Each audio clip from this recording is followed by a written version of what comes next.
هبي أنصار الهدى عبي ركب الفدا. دوستو، اس سے پہلے بھی میں کئی مرتبہ آپ کی بستی میں آیا ہوں اور میرے علم کے مطابق بار بار یہ بتایا گیا کہ یہ سادات کی بستی ہے. سادات سید کی جمع ہے اور سید آل رسول صلی اللہ تعالی علیہ وسلم کو کہا جاتا ہے. ہمارے بزرگوں میں سے مولانا مسیح اللہ خان صاحب رحمۃ اللہ علیہ، جو میرے شیخ کے ساتھیوں میں سے بھی تھے، دوستوں میں سے بھی تھے، اور حضرت تھانوی کے اجل خلفاء میں سے تھے، ان کا ایک ملفوظ میں نے سنا کہ وہ فرماتے تھے کہ ہمارے مذہب اسلام میں کسی طرح کی برادری نہیں ہے. یہ لبابین ہے، دکنی ہے، یہ خان ہے، یہ فلاں ہے، سب آپس میں بھائی بھائی ہیں. لیکن حضرت مسیح اللہ خان صاحب رحمۃ اللہ علیہ فرماتے تھے کہ صرف سید کو اپنے نسب کا اظہار ضرور کرنا چاہیے. اپنے نام کے ساتھ سید کلیم اللہ، سید ابرار الحق، سید کا لفظ بول کر پھر اس کے بعد خواتین بھی سیدہ بول کر پھر اپنا نام. اس کی وجہ یہ بتائی کہ سید کو مسئلے کے اعتبار سے زکوٰۃ اور صدقہ نہیں دے سکتے، لہذا اظہار ہوگا تو پتہ چلا کہ یہ آل رسول صلی اللہ علیہ وسلم میں سے ہیں، لہذا ان کو زکوٰۃ اور صدقہ نہیں دے سکتے. جہاں نہیں دے سکتے وہاں اگر زکوٰۃ کا مال دیں گے تو دینے والے کی زکوٰۃ ادا نہیں ہوگی، اور پھر سید کو زکوٰۃ دینے میں توہین بھی ہے، گناہ بھی ہے کہ آل رسول صلی اللہ تعالی علیہ وسلم کی اس پاکیزہ نسبت کا یہ تقاضا ہے کہ ان کو پاکیزہ مال دیا جائے. حتیٰ کہ سید اگر غریب بھی ہے، مستحق بھی ہے، تنگ دست ہے، پریشان حال ہے، تو تب بھی اس کو بقیہ 97.5 روپے جو 2.5 روپے کے علاوہ ہے اس میں سے پاکیزہ مال میں سے دینے کا حکم ہے. تو آپ لوگ آل رسول اہل بیت میں سے ہیں تو ہم سب کے لیے آپ کا احترام بہت ضروری ہے. لیکن آل رسول صلی اللہ تعالی علیہ وسلم ہونے کی نسبت کا لحاظ خود آپ کو بھی ضروری ہے کہ میں اللہ کے رسول صلی اللہ تعالی علیہ وسلم کے خاندان میں سے ہوں، تو لہذا میرا کوئی کام خلاف شرع اور آقا صلی اللہ علیہ وسلم کے طریقے کے خلاف نہیں ہونا چاہیے. یہاں آپ کے علاقے کے ہم سب کے بزرگ سید اظہر کریم صاحب دامت برکاتہم، کل رات میں ان سے ملنے گیا تھا اور وہیں پرسوں رات وہیں قیام بھی تھا میرا ان کے گھر پر. وہ بھی سادات میں سے ہیں اور وہ یہاں آتے رہتے ہیں، اور وہ محی السنہ شاہ ابرار الحق صاحب علیہ رحمہ کے خلفاء میں سے ہیں. حالانکہ آپ حضرات جانتے ہیں کہ وہ ریلوے کے محکمے میں زندگی بھر انہوں نے کام کیا، لیکن ہمارے حضرت قاری امیر حسن صاحب رحمۃ اللہ علیہ جو شاہ ہردوئی کے ساتھیوں میں سے ہیں اور 70 سال تک ہردوئی میں جنہوں نے کلام پاک کی خدمت کی اور شیخ الحدیث مولانا زکریا صاحب کے بڑے خلفاء میں سے تھے، وہ فرماتے تھے کہ حضرت شاہ ہردوئی اور میں دونوں روز اول سے اشرف المدارس میں آغاز سے لے کر موت تک وہیں خدمت کی، اور دونوں ایک جلالی اور ایک جمالی تھے. حضرت شاہ ہردوئی جلالی تھے اور حضرت قاری صاحب جمالی تھے، اور دونوں میرے شیخ کے شاگرد تھے. اور شاہ ہردوئی نے میرے شیخ جو ان کے استاد تھے ان سے درخواست کی تھی کہ میں ایک مدرسہ قائم کرنے جا رہا ہوں، مجھے ایک معاون کے درجے میں میرے مزاج کے موافق بھیج دیں. تو حضرت مفتی صاحب مفتی محمود حسن صاحب گنگوہی جو میرے شیخ تھے، انہوں نے اپنے شاگرد رشید قاری امیر حسن صاحب جو شاہ ہردوئی کے ساتھیوں میں سے تھے ان کو ان کے ہاں بھیجا تھا۔ روز اول سے قاری صاحب نے فرمایا کہ شاہ ابرار الحق صاحب نے اپنی زندگی کا یہ مشن بنایا کہ امت کو ہر کام سنت کے مطابق کرانے کی طرف رغبت دلائی جائے، کہ ان کا کوئی امت کے ہر فرد کا کوئی کام، خوشی کا، غم کا، خلوت کا، جلوت کا، گھر کے اندر کا، باہر کا، جوانی کا، بڑھاپا کا، اور ہر کام اللہ کے نبی صلی اللہ علیہ وسلم کے طریقے پر ہو، اور اس کے لیے اجتماعی محنت کی جائے۔ اسی کے لیے حکیم الامت حضرت تھانوی رحمۃ اللہ علیہ نے دعوت و تبلیغی جماعت سے 10 سال پہلے تھانہ بون میں مجلس دعوت الحق شروع کرایا تھا، اور اس کے یہی 2 کام تھے کہ احیاء سنن کی اجتماعی محنت اور گناہوں سے امت کو بچانے کے لیے اجتماعی محنت۔ جیسے نیکیوں پر لانے کے لیے دعوت کا کام ہے اجتماعی محنت کا، ایسے گناہوں سے بچانے کے لیے اجتماعی محنت کا کام مجلس دعوت الحق کہلاتا ہے۔ تو اظہر کریم صاحب دامت برکاتہم کے شیخ شاہ ابرار الحق صاحب کا یہ مشن ہے کہ امت کو ہر کام سنت کے مطابق کرنے پر آمادہ کیا جائے، اور امت کو ہر گناہ سے بچانے کی اجتماعی محنت کی جائے۔ تو حضرت شاہ ہردوئی فرماتے تھے کہ ایک انسان نیکیاں بھی کر رہا ہے، نماز پڑھ رہا ہے، روزہ رکھ رہا ہے، زکوٰۃ دے رہا ہے، حج کر رہا ہے، لیکن اس کے ساتھ ساتھ جانے انجانے گناہ بھی ہوتے رہتے ہیں، اور آدمی اپنے آپ کو نیک سمجھتا ہے، نمازی سمجھتا ہے، داڑھی ہے، جبہ ہے، پاجامہ ہے، لیکن بد نظری کے گناہ میں مبتلا ہے، اور زبان کی حفاظت نہیں ہے، غیبت ہو جاتی ہے، جھوٹ بول دیتا ہے۔ اور شاہ ہردوئی فرماتے تھے کہ یہ سب گناہ ایسے ہیں کہ اکیلے یہ گناہ جہنم میں پہنچانے کے لیے کافی ہے۔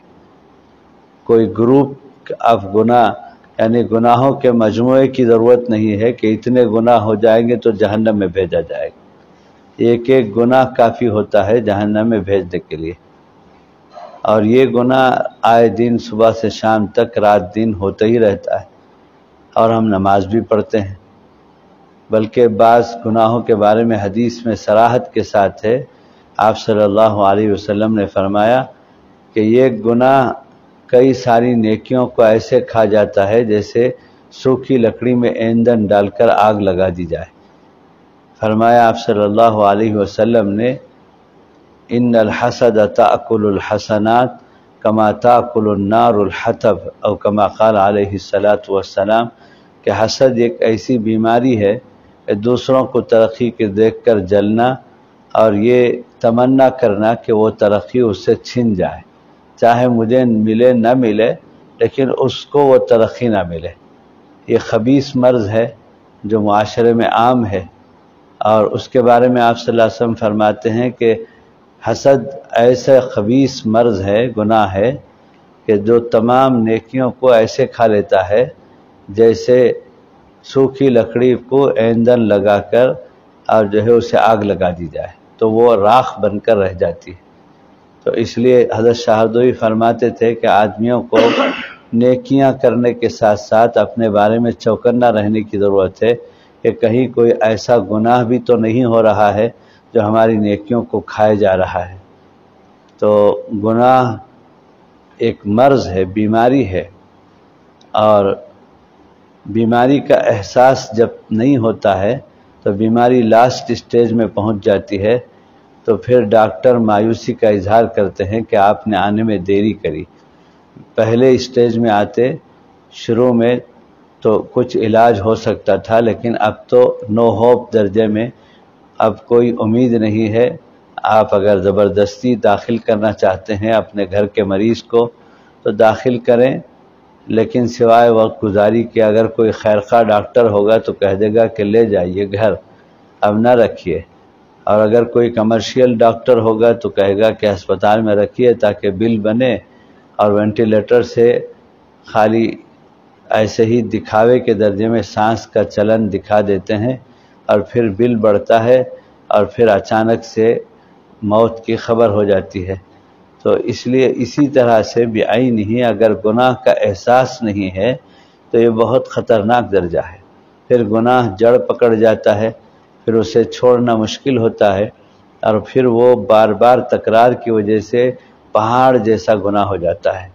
تو اس لیے حضرت شاہردوئی فرماتے تھے کہ ہم میں سے کوئی دودھ کا دھلا ہوا نہیں ہے، فرشتہ نہیں ہے۔ آپ صلی اللہ علیہ وسلم نے صاف فرما دیا کلکم خطاؤن و خیر الخطائین التوابون، کہ تم میں کا ہر ایک گنہگار ہے، اور بہترین گنہگار وہ ہے جو اپنے گناہ کی تلافی کرے، گناہ پر اعتراف کرے، گناہ پر روئے، گھگائے، پلائے، منائے اللہ تعالیٰ سے۔ اور اللہ تعالیٰ بندوں پر بہت رحیم و کریم ہے، رحمان و رحیم ہے، بار بار معاف کرتا ہے اور بڑے بڑے پاپیوں کو معاف کرتا ہے۔ ایک حدیث میں صاف ہے کہ سمندر کے پھیلاؤ کے برابر، زمین کی چوڑائی کے برابر، آسمان کی بلندیوں کے برابر گنہگار گناہ لے کر آئے اور اپنی غلطی کا اعتراف کرے اور گھگائے، پلائے، روئے، تو اللہ تعالیٰ کہتا ہے، یا حدیث کے الفاظ ہیں فغفرت علی ما کان ولا ابالی، کہ اتنے بڑے پاپی کو معاف کرنے میں میں کسی کی پرواہ نہیں کرتا۔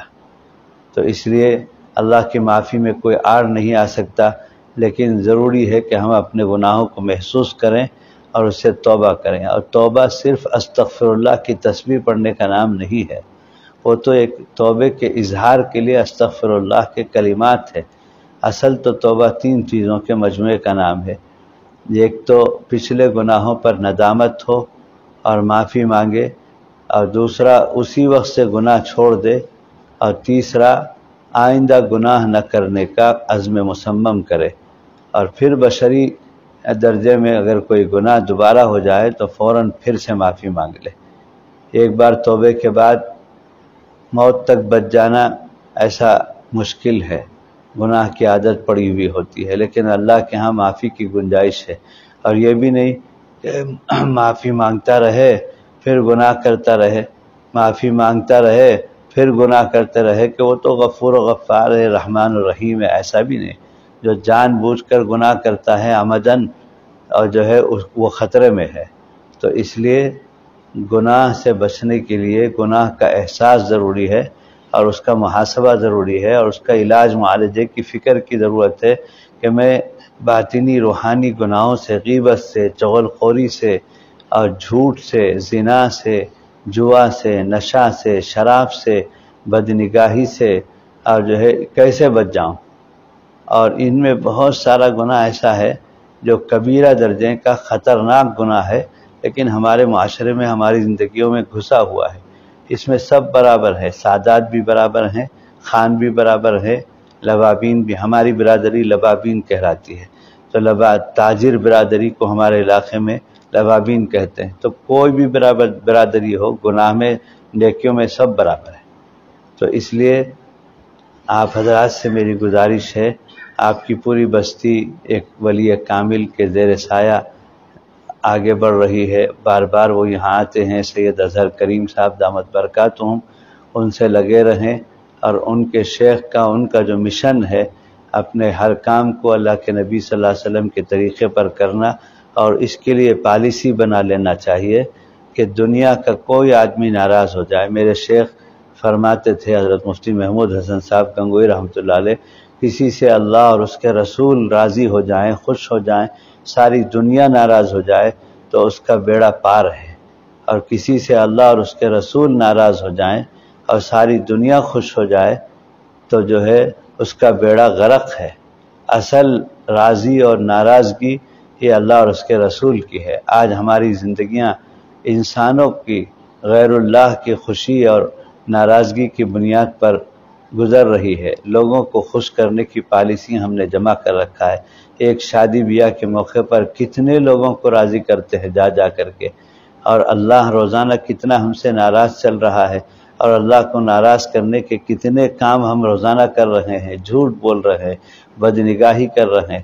ابھی وہاں کیندرا پاڑیا میں پرسوں میں جب شورا میں حاضر ہوا تھا مولانا فاروق صاحب کے ہاں، تو ظہر کی نماز میں گاؤں کی مسجد میں فقیر آباد میں مدرسے کے استاد قاری عابد صاحب کے ساتھ کچھ لوگ عمرے میں جا رہے تھے تو مجھے کچھ نصیحت کرنے کے لیے کہا گیا، تو وہاں بھی شاہ ہردوئی کی بات میں نے سنائی۔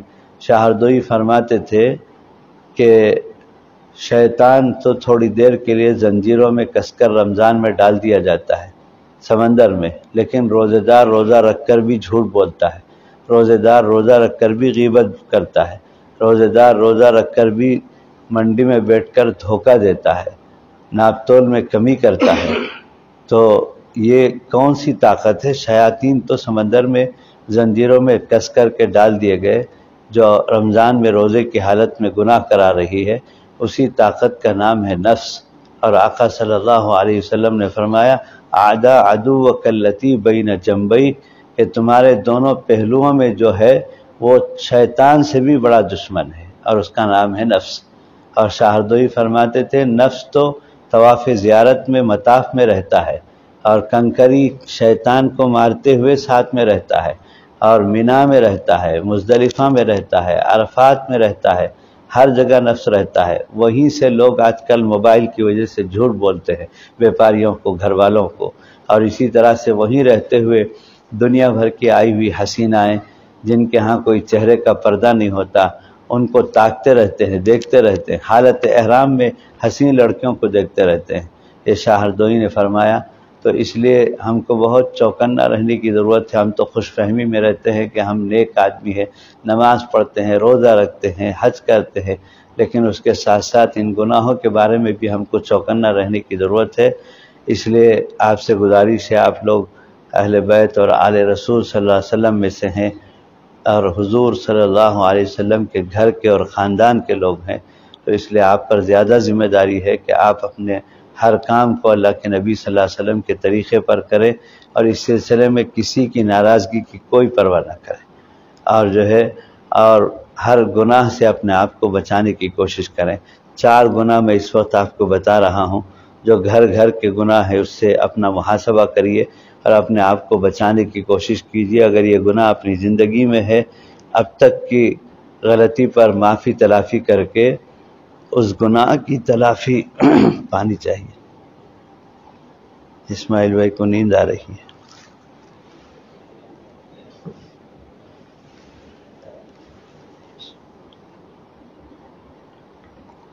چل رہا ہے، اللہ کرے آپ کے ہاں نہ ہو، لیکن معاشرہ اس وقت اس میں ڈوبا ہوا ہے، اور حیرت ہوتی ہے 50 60 70 سال پہلے حکیم الامت حضرت تھانوی نے اس گناہ کے بارے میں مستقل کتاب لکھی ہے، یعنی 70 سال سے گناہ معاشرے میں چلا آ رہا ہے، اور اب تو بے حد بڑھ گیا ہے۔ وہ ہے ترکے کی تقسیم میں تاخیر۔ کوئی آدمی مر جائے تو اس کے جو مال ہے وہ ترکہ کہلاتا ہے، وراثت کہلاتا ہے۔ اس کے بارے میں اللہ کے نبی صلی اللہ علیہ وسلم کا حکم ہے عجلوا بالترکۃ، ترکے کو جلدی کرو۔ یہاں تک کہ فقہا نے لکھا ہے کہ مرد کے انتقال پر بیوی کی عدت 4 مہینے 10 دن تک کی بھی انتظاری نہیں چاہیے، دوسرے ہی دن ترکے کا مسئلہ لے کر بیٹھیں اور علماء کے سامنے پیش کر کے شرعی تقسیم کے مطابق ان حقداروں کو حق تک پہنچایا جائے۔ لیکن اب تو پیڑا پیڑی چلتی ہے، اور کورٹ کچہری میں جاتے ہیں، اور جو ہے جن کو ملنا تھا وہ تو دنیا سے چلے جاتے ہیں، اور نسلوں کے بعد تقسیم ہوتی ہے، اور آپس میں جھگڑے، گالی گلوچ، قطع رحمی کا گناہ، ایک دوسرے کے ساتھ رشتہ ناتا کاٹنا، یہ ساری چیزیں ہیں۔ مرنے والا تو کچھ چھوڑ کے مر کے چلا گیا، لیکن اس کے گھر والے آپس میں لڑتے ہیں، اور اللہ کے نبی نے جب فرمایا ہے کہ ترکے کو جلدی کرو تقسیم کرنے میں، تو اس کی جتنی تاخیر کریں گے اتنا بھیانک مسئلہ ہوتا جائے گا۔ اس لیے ہر ایک حساب جو ہے اپنا جائزہ لیں، اور جو ہے فوری طور پر ترکے کی تقسیم کریں علماء سے پوچھ کر۔ اور مسئلہ اتنا سنگین ہے کہ جس گھر میں ترکہ تقسیم نہیں ہوا اس گھر میں کھانا پینا ناجائز ہے، اور ہر ایک کی اجازت لینا ضروری ہے کھانے پینے کے لیے اس گھر میں جس گھر میں ابھی تک ترکہ تقسیم نہیں ہوا۔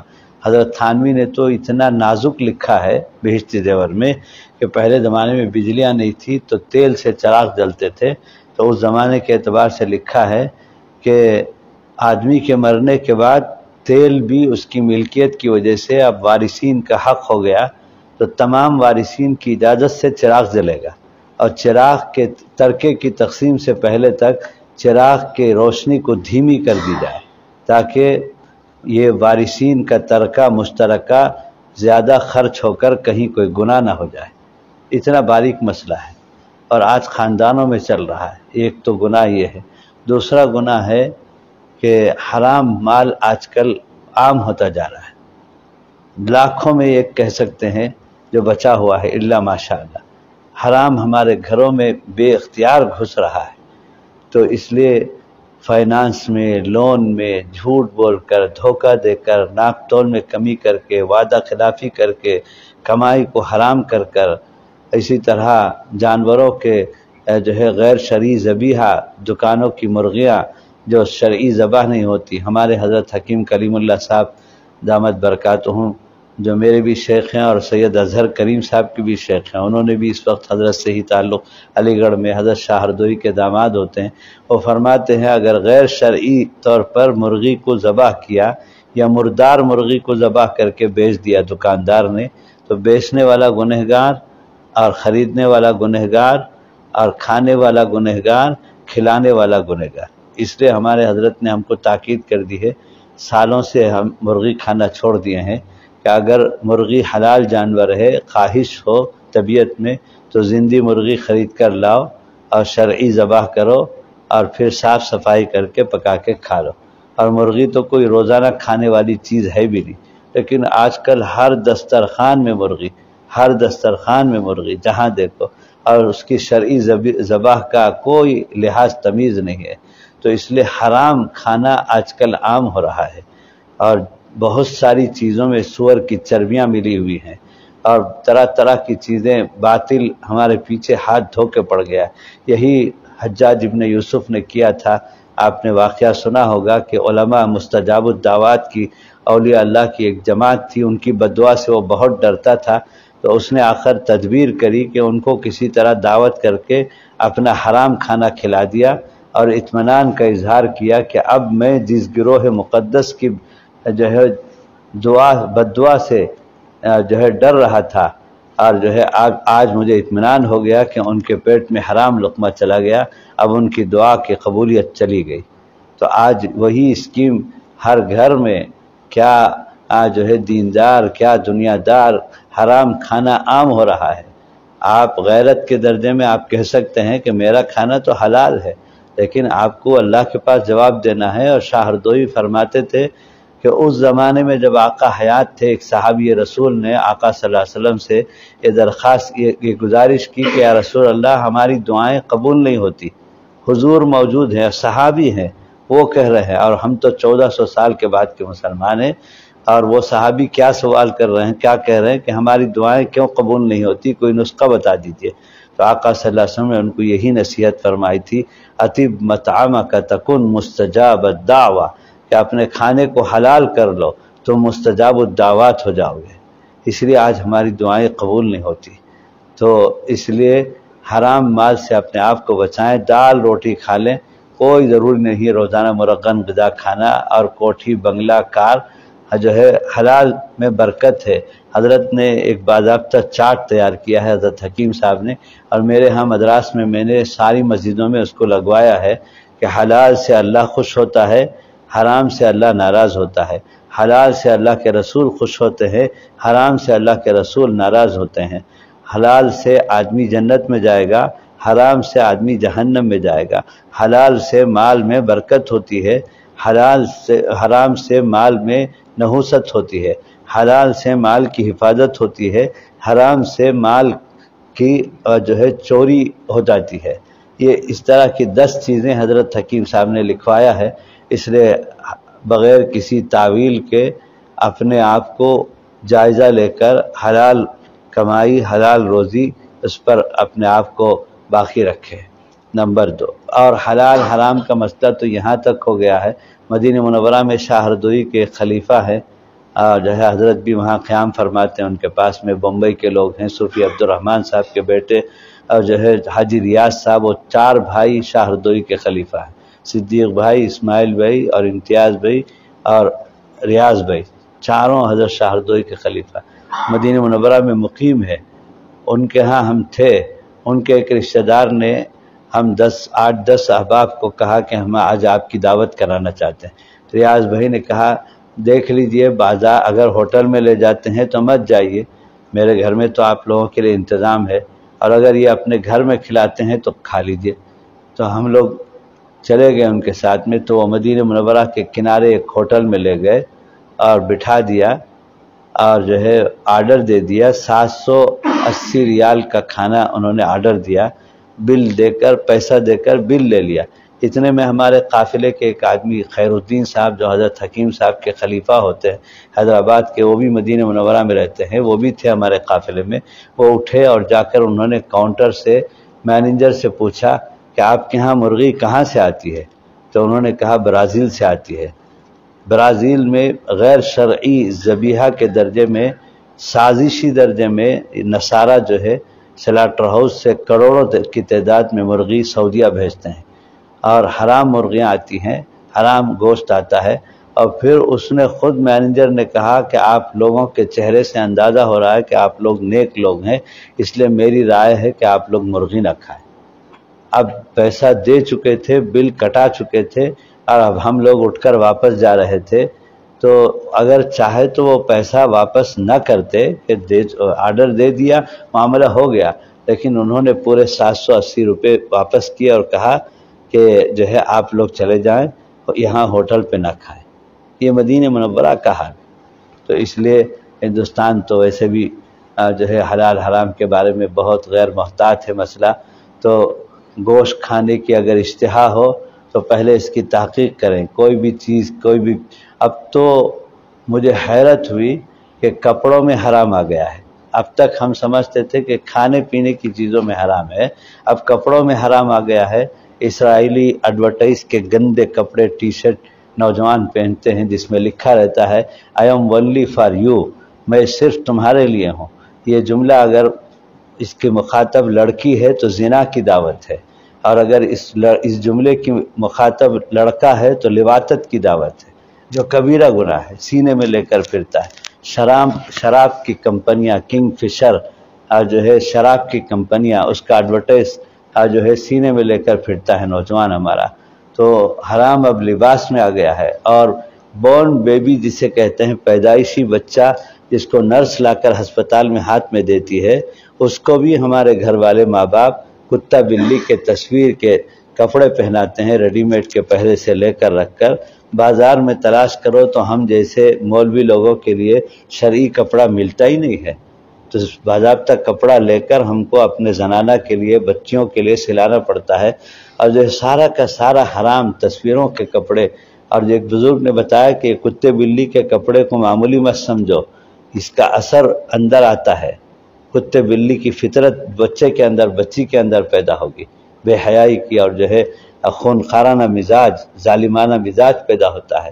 تو اس لیے جو ہے کپڑوں میں حرام۔ اور آگے بڑھ کر مجھے حیرت ہوئی کہ ایک دن میں ٹرین میں جا رہا تھا ہمارے علاقے میں، تو ایک نوجوان ملا مجھے، میرے بازو میں بات کرتے کرتے میں اس سے جب بات آگے بڑھا رہا تھا تو پتہ چلا کہ وہ ایک جو ہے بلڈر ہے، اور فلیٹ بنا کر دیتا ہے، جو ہے بیچتا ہے بنگلور کے اندر۔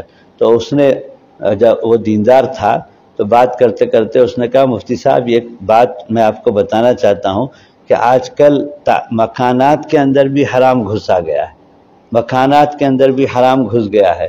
میں نے پوچھا کیسے؟ تو اس نے کہا کہ بلڈر لوگ 100-200 فلیٹ بناتے ہیں اور فلیٹ بیچتے ہیں، اور اس کے کاغذات بناتے ہیں خریدنے والے کے نام پر، 10,000 روپے 10 لاکھ کے لیے ایڈوانس لے لیتے ہیں، اور پھر پیپر بنا کر اس کے نام کے پیپر کو بینک میں رکھ کر لون لیتے ہیں، اور لون لے کر اپنی پوری رقم اٹھا لیتے ہیں، خود تو سیف ہو جاتے ہیں، اور پھر اس کے سر پر، خریدنے والے کے سر پر لون لگا دیتے ہیں، اور وہ لون زبردستی نہیں ہے، خریدنے والا رضا و رغبت کے ساتھ، خوشی کے ساتھ معاملہ کرتا ہے، سودی معاملہ، اور کہتا ہے کہ ٹھیک ہے ایسا کر دے، میرے کاغذات کو آپ بینک میں رکھ دیں اور آپ اپنا پیسہ لے لیں، اور میں قسطوار ادا کر کے سود کے ساتھ میں بری ہو جاؤں گا۔ انا للہ و انا الیہ راجعون۔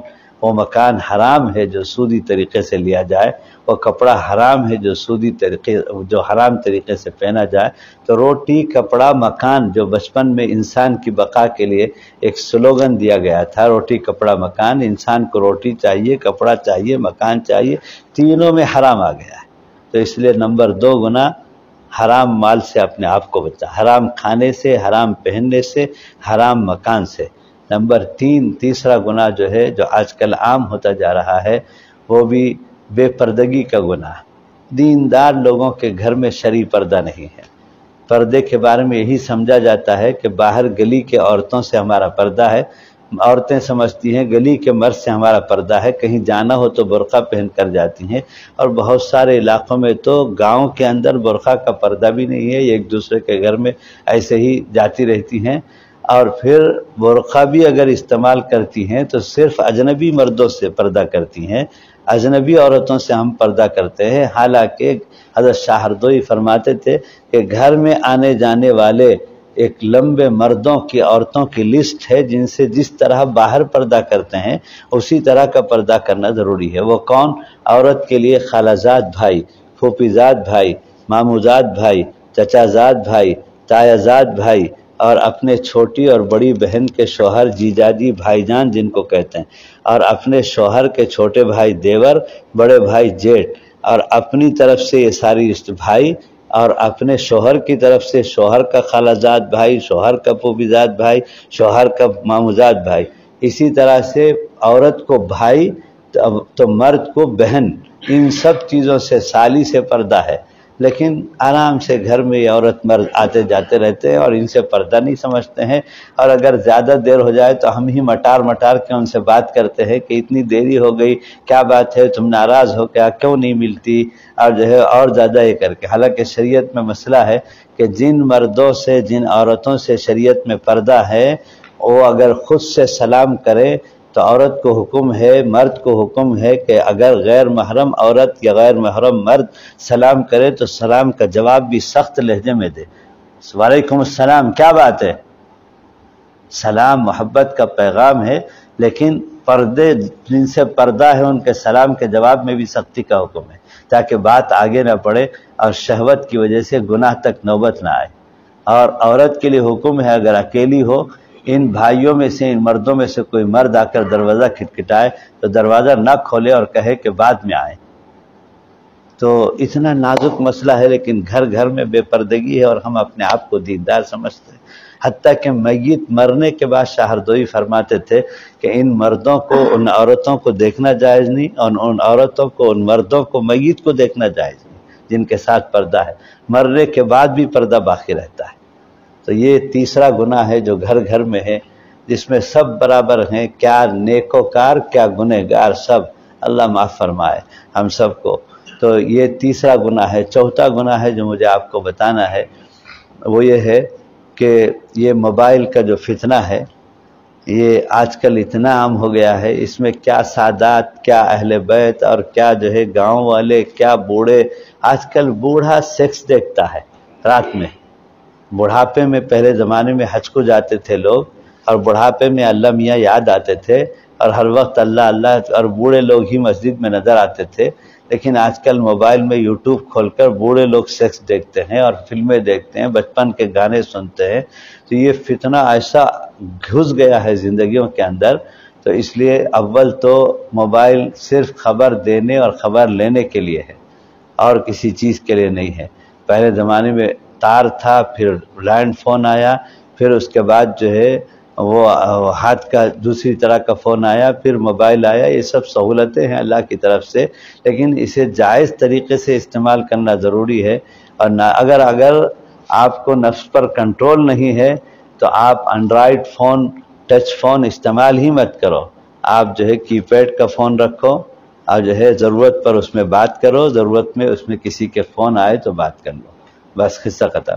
ورنہ تو اچھے بیانات سنتا ہوں کوئی کہتا ہے تو بیان سننے کے لیے، یوٹیوب میں بیان تک جانے کے لیے، یہ ایک بیان سننے کے لیے 20 گندی چینلوں سے گزر کر جانا پڑتا ہے، اور یہ ایک بار دو بار آہستہ سے نفس کھینچتا ہے، ذرا اس کو دیکھ لو، ذرا اس کو دیکھ لو۔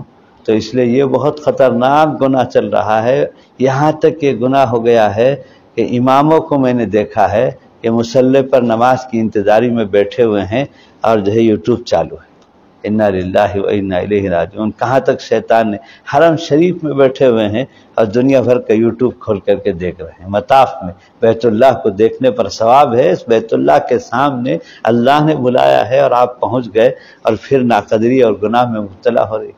تو اس لیے یہ گناہ بھی بہت عام ہو رہا ہے. تو 4 گناہ ترکہ کی تقسیم باقی ہے، تو اس کو صاف صفائی کرو پہلی فرصت میں. اور دوسرا گناہ اور جو ہے اپنے آپ کو اکل حرام سے، حرام کمائی سے اپنے آپ کو بچاؤ. اور تیسرا بے پردگی سے بچو، اور شرعی پردہ علماء سے پوچھ کر کرو. اس سلسلے میں کسی کی پرواہ مت کرو. الحمدللہ ثم الحمدللہ، اللہ کا کروڑوں مرتبہ شکر ہے کہ میرے گھرانے میں شرعی پردہ ہے. آج تک ہم نے کبھی اپنی سالی صاحبہ کو نہیں دیکھا اور آج تک کبھی ہم نے اپنی بھاوجوں کو نہیں دیکھا الحمدللہ. اور میں 3-4 اسکولوں کا پریزیڈنٹ ہوں، چیئرمین ہوں، اسکول چلاتا ہوں. لیڈیز بلاک، گرلز بلاک بھی ہے، بوائز بلاک بھی ہے. 20 ٹیچرز کام کرتی ہیں، جینٹس میں بھی، اس میں کیا کہتے ہیں گرلز میں بھی. تو الحمدللہ کبھی ایک ٹیچر کی جھلک میں نے نہیں دیکھا. اور کنٹرول کرتا ہوں باہر سے، اور بہت ہائی اسٹینڈرڈ تعلیمی معیار کی اسکولیں ہیں ہماری، لیکن سب باہر سے. کبھی ہم نے ایک جھلک بھی ایک ٹیچر اور ایڈمنسٹر کی نہیں دیکھی. اللہ کا ڈر ہے کہ اللہ تعالیٰ کو جواب دینا ہے. کسی کو چھپا کر تنہائی میں مل لیں، لیکن ہمارے حضرت حکیم صاحب فرماتے ہیں اپنے نفس کو کنٹرول کرنے کے لیے اللہ کے یہ 4 نام کو بار بار یاد کرو. اللہ تعالیٰ سمیع ہے، سننے والا ہے. اللہ تعالیٰ بصیر ہے، دیکھنے والا ہے. اللہ تعالیٰ علیم ہے، جاننے والا ہے. اللہ تعالیٰ خبیر ہے، خبر رکھنے والا ہے. سمیع و بصیر، علیم و خبیر کو بار بار سوچو تو پھر نفس قابو میں آئے گا کہ اللہ سے ہم دھوکہ نہیں دے سکتے، اللہ سے ہم نہیں بچ سکتے. تو اس لیے یہ 4 گناہ. اور چوتھا گناہ میں نے بتایا کہ جو ہے یہ موبائل کے فتنے سے اپنے آپ کو بچائیں. اللہ ہم سب کو نیکیوں کے ساتھ ساتھ گناہوں سے بھی محفوظ رکھے.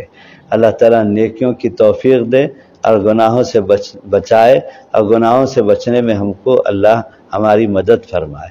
آخر دعوانا. اس کے لیے اللہ والوں سے تعلق چاہیے، علماء سے تعلق چاہیے، دعوت کے کام سے تعلق چاہیے. اس گاؤں میں دعوت کا کام ہے کہ نہیں ہے؟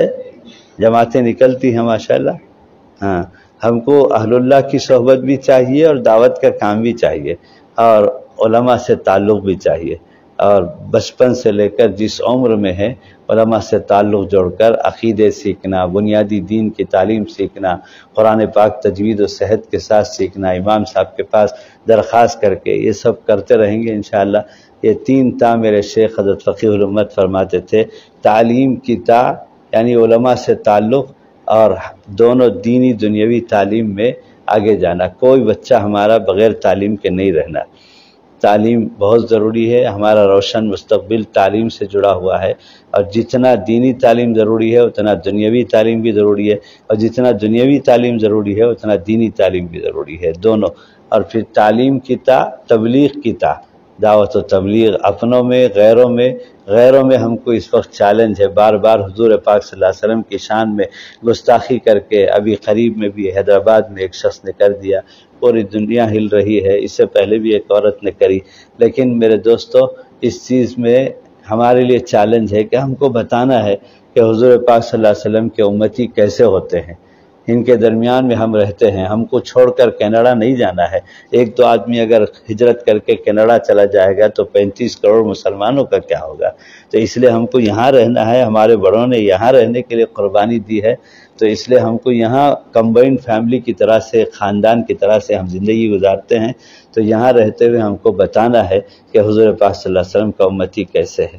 تو تعلیم کی تا، تبلیغ کی تا، اور تزکیہ اور صحبت اہل اللہ کی تا، اللہ والوں کی صحبت. سید اظہر کریم صاحب آتے ہیں، اس کو غنیمت جانیں، ان کی عمر و صحت کے لیے دعا کریں اور ان سے خوب استفادہ کریں، ان سے جڑے رہیں. اللہ والوں کے زیر سایہ رہنے سے بہت سارے فتنوں سے حفاظت ہو جاتی ہے۔ جو چیزیں بظاہر سن کر عمل کرنے میں مشکل لگتی ہے، شرعی پردہ کیسے ہوگا اور اکل حرام سے کیسے ہم بچ سکیں گے آج کے زمانے میں، لیکن جب اللہ والوں سے چپک جائیں گے تو سب ٹھیک ہو جائے گا انشاءاللہ، سمجھ میں آ جائے گا، اور جو ہے پریکٹیکل زندگی میں یہ چیزیں جاری ہو جائیں گی۔ اللہ توفیق دے۔ یا رب صلی وسلم دائما ابدا ابدا علی حبیبک خیر الخلق کلہم یا ارحم الراحمین یا ارحم الراحمین یا ارحم الراحمین یا ذا الجلال والاکرام یا ذا الجلال والاکرام یا ذا الجلال والاکرام۔ اے اللہ ہم سب کے گناہوں کو معاف فرما۔ اے اللہ تو رحمان ہے، رحیم ہے، بار بار معاف کرنے والا ہے، بڑے بڑے پاپیوں کو معاف کرنے والا ہے، ہم کو اور پوری امت مسلمہ کو معاف فرما دے۔ اے اللہ تو کریموں کا کریم ہے، اب تک کرم کرتے چلا آ رہا ہے، مزید کرم فرما دے۔ اے اللہ ہماری اور پوری امت مسلمہ کی مغفرت فرما دے۔ اے اللہ دین کی اشاعت اور حفاظت کی جتنی منصوص اور مقبول شکلیں ہیں، مکاتب قرآنیہ، مدارس دینیہ، مساجد، خانقاہیں، جماعتیں، جمعیتیں، اے اللہ سب کی حفاظت فرما۔ اے اللہ کام میں کام کرنے والوں میں اجتماعیت اور استقامت اور اخلاص نصیب فرما۔